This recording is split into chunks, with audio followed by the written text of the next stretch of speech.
I never expected her to notice me, let alone remember my order. But there she was, leaning slightly over the counter of her tiny coffee shop, eyebrows raised just enough that it felt like she was letting me in on a secret. "The usual?" she asked, and I realized she didn't need to look at the cup. She just knew. I nodded, feeling a little ridiculous for the flutter in my chest. The morning smelled of roasted beans and rain on concrete. My fingers traced the edge of the counter, tracing the grooves I'd memorized over months of quiet visits. Most people didn't look twice, didn't make a habit of asking my name. She did. I settled at the corner table, the one by the window, where sunlight hit the floor in uneven squares. I folded my hands over the cup, careful not to spill, careful not to breathe too loudly. There was something in the way she moved behind the counter, slow, almost imperceptible adjustments, the tilt of her head when she poured the milk, the way she tapped a teaspoon against the side of a mug like she was thinking aloud. It made me want to pay attention, like if I blinked, I'd miss something important. We didn't speak much beyond orders and small jokes. "You left your notebook here again," she said, sliding it across to me with a faint smile, like this was routine and yet somehow not. My hands lingered on the spine longer than necessary. I had left it behind on purpose once, just to have her hand brush against mine, to feel the warmth, to see that small spark of recognition in her eyes. I've always been bad at reading signals, but I noticed the little things, a sigh she didn't try to hide, the faint crease between her eyebrows when she caught me staring, the way she seemed to hesitate before speaking, as though weighing each word. I'm 22, living in the edges of someone else's world. My apartment is quiet in a way that hurts, the kind of quiet where unsent texts pile up like unread letters, and my phone glows in the night with notifications I never open. I have habits no one notices. I watch people cross the street from my window. I make small lists of things I want to say, but never will. And every morning, I come here. For her. For the tiny acknowledgement that I exist. She called my name once, Eli. Just like that. Out of nowhere, while handing me the cup, and I swear my pulse almost skipped. I hadn't realized I wanted it so badly. To be seen, to be counted to matter in some small, unspoken way. I murmured a thank you, caught myself watching her hands as they moved over the counter, fingers brushing the rim of a mug. I'm careful, though. I stay on my side of the room. Don't make assumptions, don't lean too close. Yet every morning I hope for something that never needs a name. A glance. A pause. A recognition that lingers longer than it should. Today, she held the door open for me as I left. I stepped out into the drizzle, coat collar high, notebook under my arm. And just as I turned to thank her again, my phone buzzed. A message I wasn't expecting. "Can we talk tonight? There's something I need to tell you." I stared at it for longer than I should have, rain dripping onto the screen, heart unsure if it wanted to race or still. I didn't know what to feel. Anticipation, dread, hope. I didn't know her well enough for this, and yet, somehow, it felt like everything was about to change. And maybe it was. The next evening, I found myself back at her apartment building, carrying a bag of groceries I wasn't sure she needed my help with. The lobby smelled faintly of lavender and old wood, the kind of scent that sticks in your memory and makes ordinary places feel like home. She opened the door before I could knock, holding a kettle in one hand and a dish towel in the other. "You brought carrots," she said, a trace of amusement in her voice. I wasn't expecting anyone to notice. I shrugged, fumbling with the bag. "You said you liked them last week." I remembered. It wasn't much, and yet the way her eyes softened when she looked at me made my chest tighten. She set the kettle down, wiped her hands quickly, and then gestured toward the kitchen. "I guess we'll cook then." The apartment smelled like garlic and basil after a few minutes of chopping and stirring. I didn't say much. I didn't need to.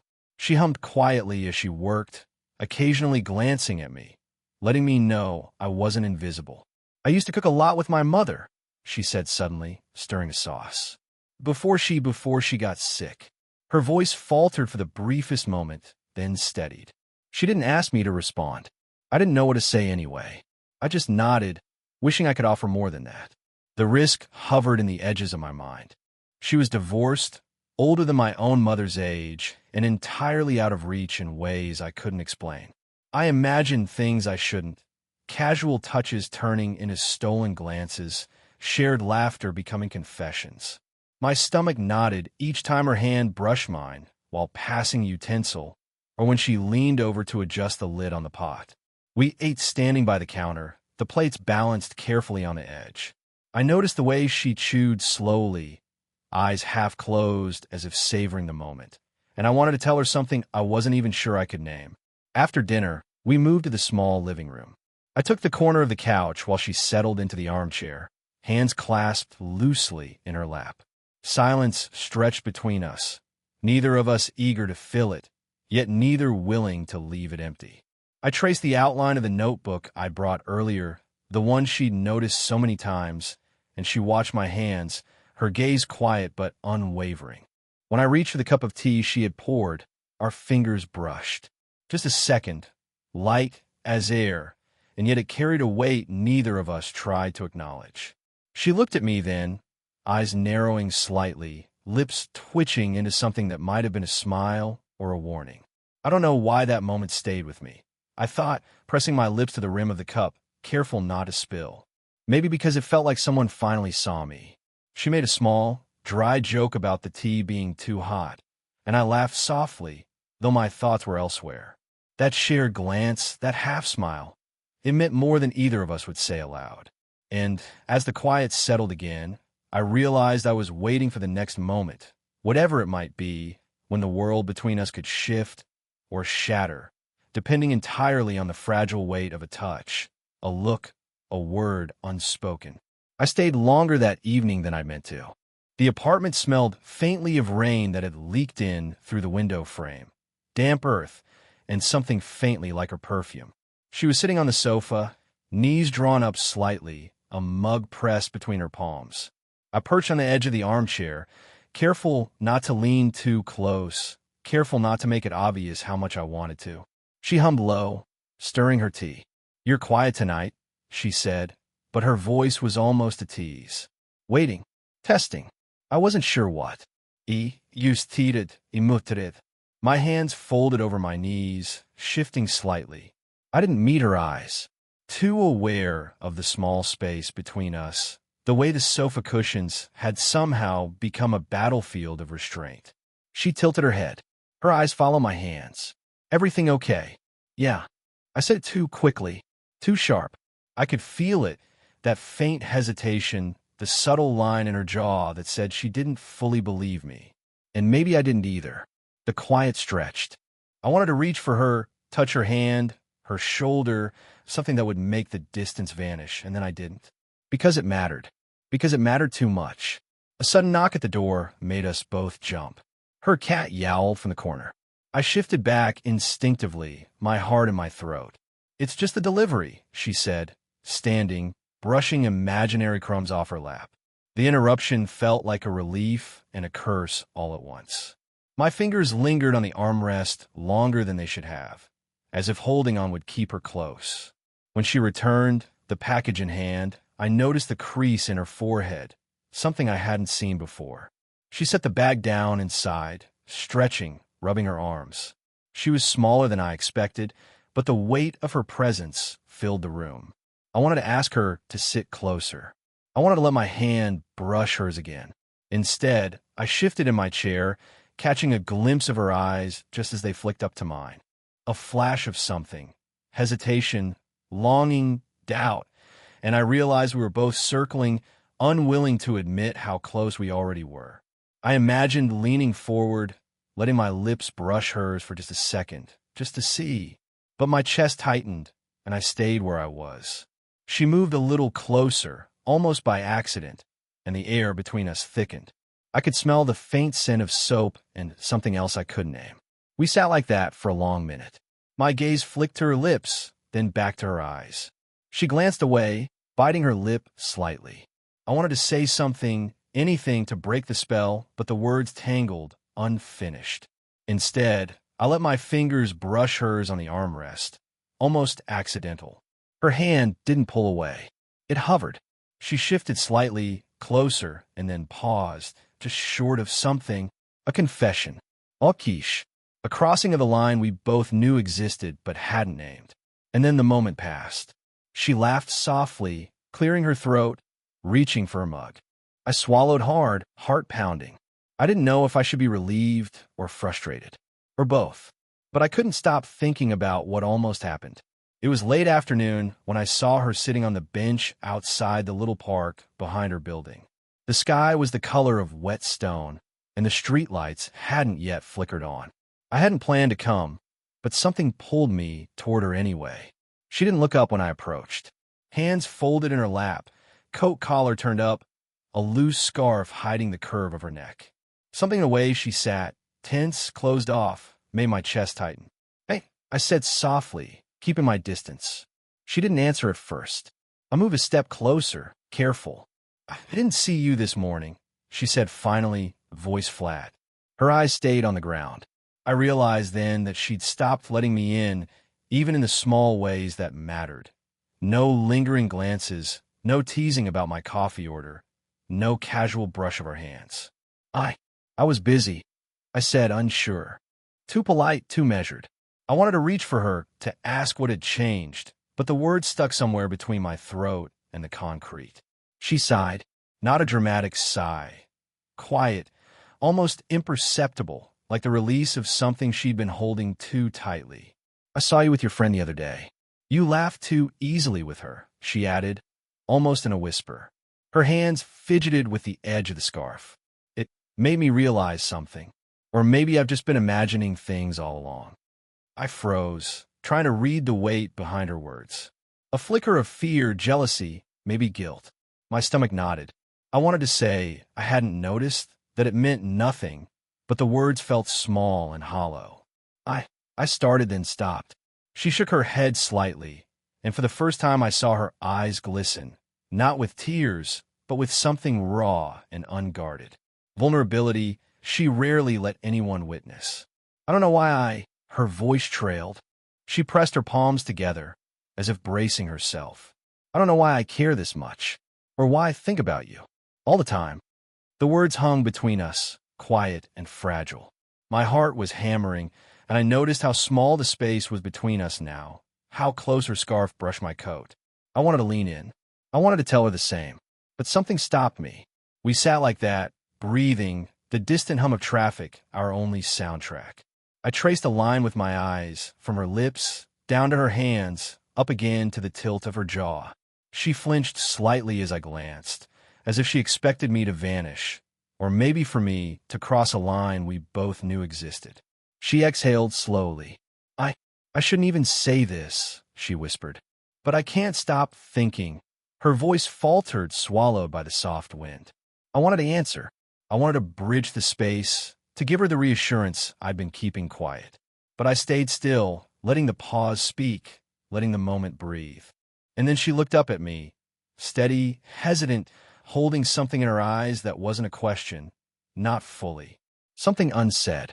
I wanted to ask, "Do you mean it?" But the words never left my mouth. I didn't hear from her for 2 days. Not a text, not a call. The coffee shop felt emptier than usual, the little bell above the door sounding hollow when someone came in. I sat in our corner, hands wrapped around a mug that had gone cold, tracing the rim with a thumb I didn't realize was shaking. Then she appeared, brisk steps on the sidewalk, coat pulled tight, face unreadable. I smiled before thinking, and she returned it faintly, a half gesture, careful. "Hey," I said. "Hey," she replied. Her voice had that measured tone again, polite, distant, like she'd rehearsed it. I wanted to ask what had changed, why the warmth had retreated so quickly. But instead, I followed her into the apartment lobby, watching her fingers tighten on her keys. She started, stopping herself. "I should have told you sooner." She looked down, shoulders stiff. "It's complicated." I waited. Something in my chest twisted with anticipation. "My son," she said finally, barely above a whisper. "He lives with me part-time." I didn't think it mattered, or I didn't know how to bring it up. The words sank in slowly, heavier than I expected. I blinked, tried to adjust, to process. My mind reeled through scenarios I hadn't imagined. Evenings interrupted, phone calls I wouldn't answer, boundaries I hadn't considered. "I see," I said finally, voice flat, trying not to show the tremor. But her eyes, the subtle way they flicked to mine, betrayed something she wasn't saying. A plea, a warning, a testing of limits I didn't yet know existed. She shifted her weight, glancing toward the staircase. I didn't want to scare you off. That's all. I thought maybe. Her words cut off, swallowed by the quiet apartment, like she'd realized no explanation could fix it.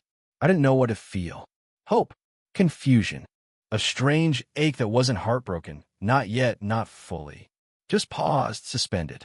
She moved to her door, keys in hand, and I wanted to follow, to ask a million things, but I didn't.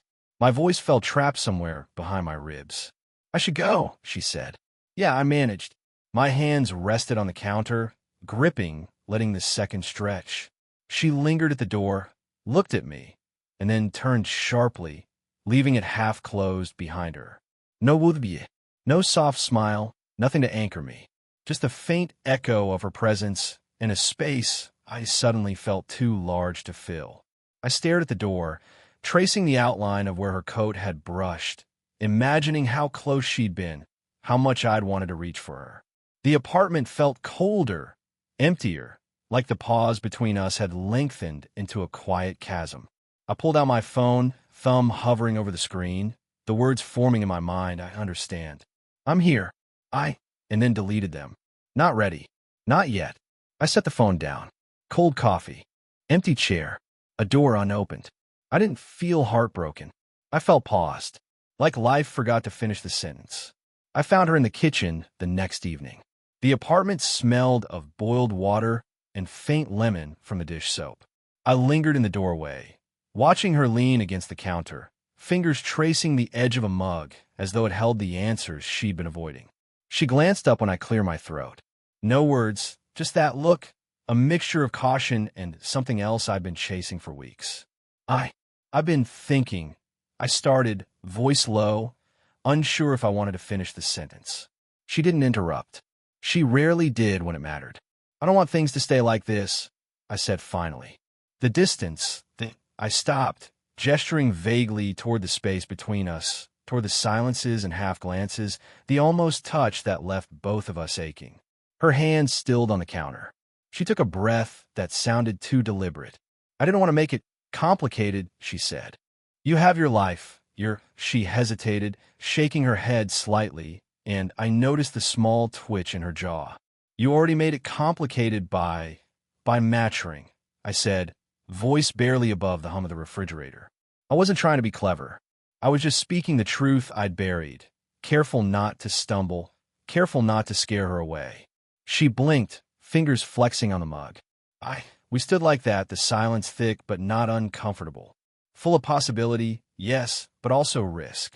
Everything we'd avoided saying, every doubt, every imagined scenario, pressed against the walls of that small kitchen. Finally, she exhaled and stepped closer, the space between us shrinking in a way that made my heart hammer and my hands want to do more than rest at my sides. I've been scared, she admitted quietly. Scared that. Her words broke, unfinished, but the meaning hung there anyway. I nodded, letting the weight of it sink in. I've been scared too, I whispered, almost to myself, almost afraid if I said it too loudly, it might vanish. Scared of losing you before we even had a chance. Her hand hovered over mine for a long second. I felt the warmth before the touch, and then she placed it gently against my fingers. Not dramatic, not sudden, just that. A small connection that said everything we hadn't dared to say.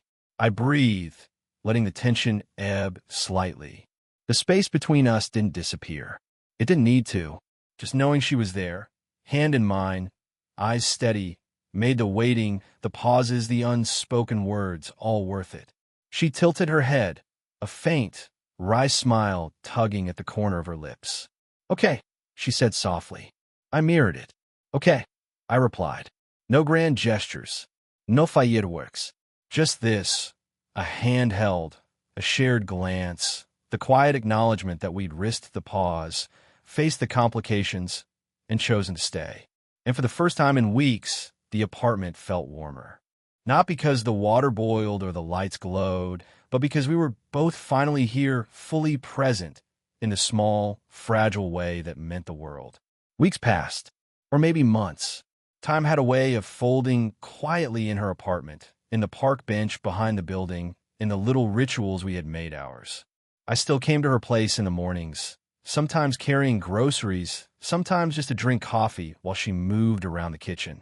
The smell of lemon and old wood became comforting, familiar, a quiet rhythm of life we'd built without announcing it.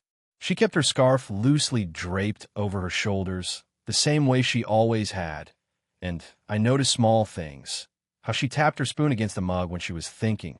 How her cat would leap onto the counter if we lingered too long. How her eyes softened when she realized I'd remembered something trivial about her day. Our interactions didn't need words for every thought. Some mornings we sat in silence over black coffee, the clock showing 8:47 a.m., and the quiet itself spoke volumes. Other times, we shared tea after errands, passing the cup back and forth, each sip a small acknowledgement that we were here together. Complications still existed. Her son, the occasional text from old friends, errands that pulled us apart. But we had learned the subtle dance. I didn't need to measure my presence anymore, didn't need to second-guess whether a smile meant too much. We had settled into the weight of each other's presence, light and heavy at once. One rainy evening, we ended up on the bench behind the building again, the sky dim and the street glistening. She leaned slightly against me, scarf damp at the edges. I didn't reach for her hand. She rested hers against mine before I thought to. No word, just that gesture. Simple, steady, complete. We laughed softly about something small, meaningless, the kind of thing that feels enormous when it's shared. I caught myself thinking how ordinary it was, and yet how perfect in a way that had nothing to do with perfection at all.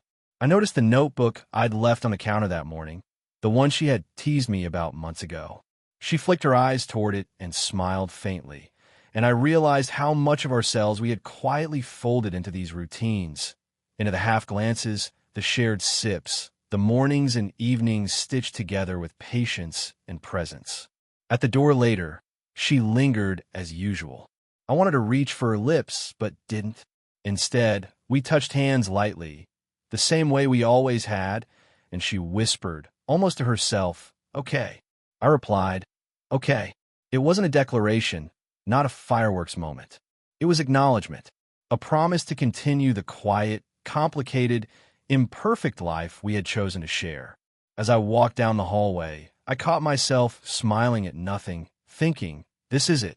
Not dramatic, not cinematic, not earth-shattering. Just us. And somehow, that was everything. The bench waits for us tomorrow. The coffee will be waiting. The scarf, slightly frayed at the edges, will be draped over her shoulders. And I will know, without speaking, without grand gestures, that this, the everyday, the ordinary, the quietly earned, is ours. Only we would understand.